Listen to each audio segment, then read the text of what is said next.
everyone, my name is Marie Chang, and today I'm going to show you how to draw yourself as a character in Bojack Horseman.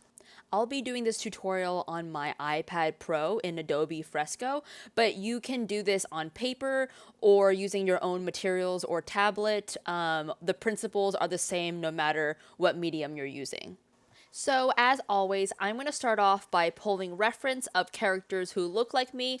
I started off referencing Diane because she was the most prominent Asian American female character, and then I realized I wanted to draw myself as an animal, and of course I chose a capybara because that's one of my favorites. So, I put up a little canvas with both Diane's character turns in addition to some reference of capybaras in a hot tub, and then other animals in the show that had a similar structure and look to capybaras. That image there is actually a wombat, according to an interview I read with Lisa Hanawalt, who did the design of Bojack Horseman. So thank you very much for that information. It was very, very helpful for me to reference that. Once I had that, I just started doing really, really rough drawings over some of the photographs and trying to do a very rough and, again, hideous sketch of the proportions that Diane would have with the head of a capybara. I actually made the terrible mistake of trying to do this character with a long neck like Bojack. I was like, oh, I'll try it and see if it looks more like it's in the show. It absolutely does not. I should have not started off this way. And if you're watching this, do not try it this way. You will see that later on in this tutorial. I'll show you the proper way to do it. But I like to show my mistakes because I want to show people that it's okay to make them, and that a lot of artists who are able to come up with a final product that looks believable and fairly good often go through this process of making these mistakes and feeling very terrified by their work. So this is absolutely horrifying. There's no reason why this capybara should have a neck that long. It looks like a capybara horse demon monster with human body legs.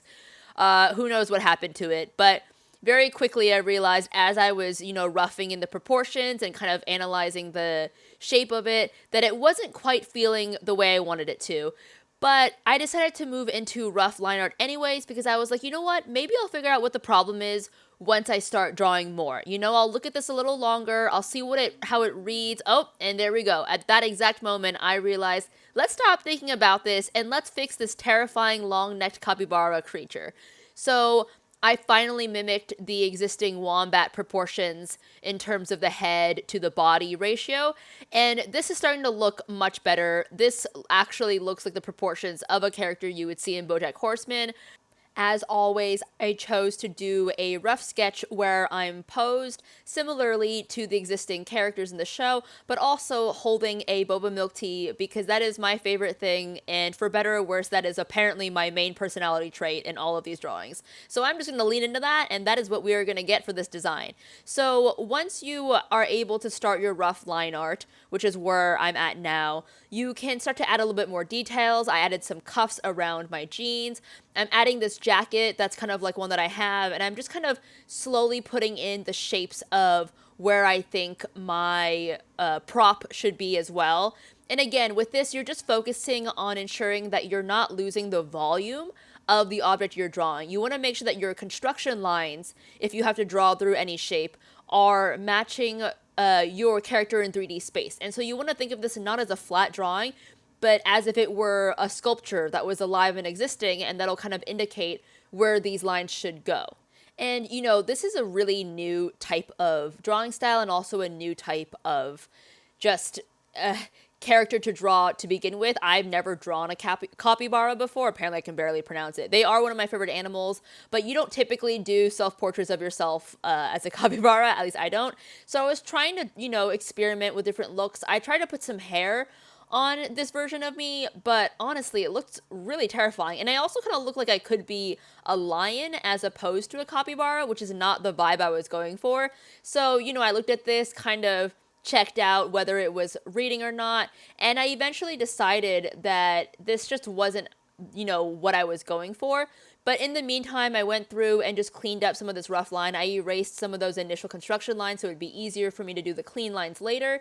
And again, you're just trying to shape this out and figure out, okay, do I like this design so far? Do I like where it's going? Remember, you can always change and make adjustments like I am now. The eraser tool is your best friend. It's always there if you need it. And I'm much, much happier with this version. I added some fur on the side because all of the characters that are animals have a little bit of texture in terms of their fur coat, and I just wanted to make sure that was consistent. And then I also resized some of the objects like my eyes and the head shape. I'm accustomed to drawing some more cartoonier, more exaggerated proportions. So I needed to remember that this show is much more grounded in terms of its realism and its proportions, and you're not looking for like really exaggerated features. Like those hands were way too big, so I decided to make them much smaller. And I actually traced one of Diane's existing hands so that it would match properly. But again, as you know, I really struggle with hands, and so I redrew this hand over and over and over, hoping for something that would look passable in this show. At this point, I was also playing around with how defined I wanted some of my proportions to be and how to style some of the costume choices that I had made. So it's, again, just a little bit of fine-tuning here and there. I know it seems really arbitrary to, like, invert the image and then look at it from a different perspective, but I'm a big proponent of doing that. I think most people find that they discover something different when you look at it from literally a different perspective or a different, angle or whatever you want to call it, inverted. So now I'm pretty happy with that rough line art, and I'm ready to start my clean line art. When I'm doing clean line art, I always like to increase the smoothing by just a little bit. If that's a function that's available on your app, that's great. It'll help you honestly cheat a little bit, just because it gets the lines to be a little bit smoother. But if not, that's okay. As you noticed here, that hand was driving me so crazy that I just decided to redo it all over again. And this one, honestly, I think is the best version of it. Now I'm going to work on the eyes. I like to define the eyelash line a little bit more, especially since I wanted to still look, like I could have been a girly version of myself. I do present very girly in real life, so that was a choice I wanted to make. And since I'm a capybara and it's tough to tell what my style is, I just wanted to make it really clear in that shape. Now I'm going to go through and just, again, you're just doing line art, and it's not the same as tracing exactly because you still have to think about your shapes and your volume, and you don't want to just not pay attention and make clean lines that don't retain the form of your drawing underneath. So just make sure that you're always actively thinking, even as you're doing this process. I know it can feel a little monotonous, but ultimately it's a really good way for you to practice drawing clean lines and still remember the volumes of a shape that you're drawing.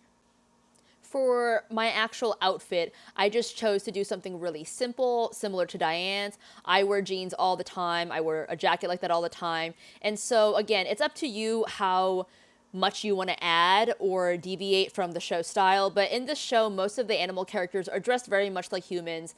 They're not too extravagant, and it feels like a relatively grounded world, except for a couple episodes that are clearly not. But for the most part, I wanted to make sure that it felt like I could exist in this world and that people wouldn't turn and be like, what is that character? What is that capybara wearing? So yeah, I just wanted to make that very clear. As I'm doing these boots here, I kind of realized that I don't like this design and that they're looking weird to me. So I'm going to go back through in my rough line art drawing and just make some changes. And again, you can always do that. If you don't like something, change it. So I'm just going to adjust the angle that my foot was turned out at. This looks a little bit more like the way they drew Diane in that sheet, and also it just feels a little bit more realistic as to the way that I would stand in space if I were posed this way.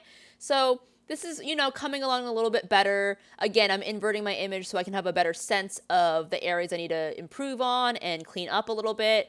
And I just wanted to add a little bit more detail because even though this is animation and usually the designs aren't too complicated so that they're actually able to animate those characters, there is a fair amount of detail in these, at least in the clothing. So I want to make sure that that was reflected in my design. So now we get to finally move on to my favorite step, coloring. As you know, if you've watched my other videos, I choose to do coloring in probably the most inefficient way possible. I just kind of color in around the lines. Sometimes I'll go back and fix line art like I did here.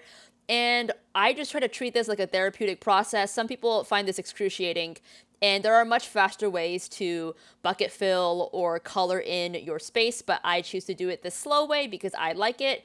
You should do whatever works for you. Right now, I'm just trying to figure out what color palette and combination I should try to get the right kind of look for my capybara fur texture because, you know, this image is clearly more desaturated than it would actually look. It's a gloomy day in that photo. And as I was experimenting, I didn't want to lose that kind of pop that I really liked. It's still animation. Bojack is still a relatively bright show in terms of its lighting and the way the characters are painted. And so I didn't want it to feel like my character would have been lost or like some, like, I don't know, lurking creature in the shadows with no sense of vibrance to them whatsoever. I also wanted to add a little bit of highlights in terms of those little fur specks and also some emphasis around my eyes. And then I just took a textured brush and then kind of did like a sponge effect on top of it to add more texture because that's the way they kind of painted their wombat creature character. So yeah, you know, just reference what's already in the show. And if you like something, feel free to borrow it. On a side note, I also really enjoy organizing my layers. I like to keep all of my colors on separate layers. Again, not everyone likes to do it that way, but I prefer it. It's just a lot easier if you have to go in and change something really specific. So once I have my layers organized, I'll go through and continue painting. For this jacket, I wanted to try this kind of pink shade. It matches my actual jacket, and I wasn't really sure how closely I wanted to follow it, you know, and I was playing around with different levels of saturation and different actual colors because you want it to look like you, but it should still be the version of you in this show, right? So, you know, it just takes some experimentation to figure out what looks best and what goes with the other colors. So I wanted to do a light blue shade for my shirt underneath. That's almost exactly the color of a shirt I actually have. And then I moved on to doing dark wash jeans, which was pretty simple and easy. I didn't want to highlight the actual denim texture too much. You know, you'll notice that I just have that line to show the construction of where a seam would be in your jeans. And then I have the design so it's clear what type of pants I'm wearing. But other than that, I didn't add too much to it because I don't want to distract from my face or what would be the other characters in the show. So once I'm finished with that, I'm going to try to figure out my next thing to paint. And I think I'm going to do the button on my jeans. And I'm trying to figure out what color will really pop without being distracting. And I think that's the one.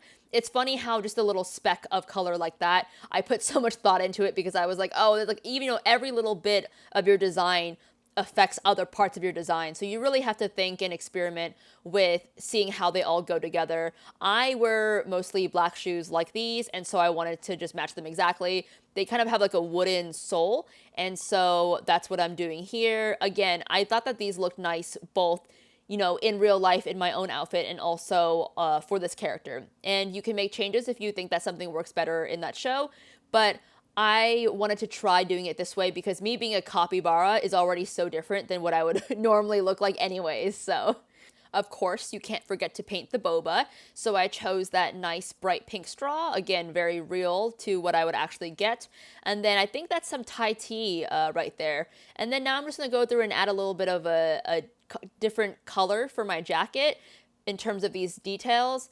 I just thought it kind of added to my look and elevated it a little bit more. And yeah, I think now I'm just going to go back through, and my texture as a capybara wasn't quite reading as well as I wanted it to. So I decided to add a little bit more of like an orangey tint to it almost. It's like a golden brown. And then I just adjusted the multiply settings and then kind of took a look at what I thought would be the best fit. And then here you go. You've got me as a capybara in Bojack Horseman. Thanks again for watching, and see you next time.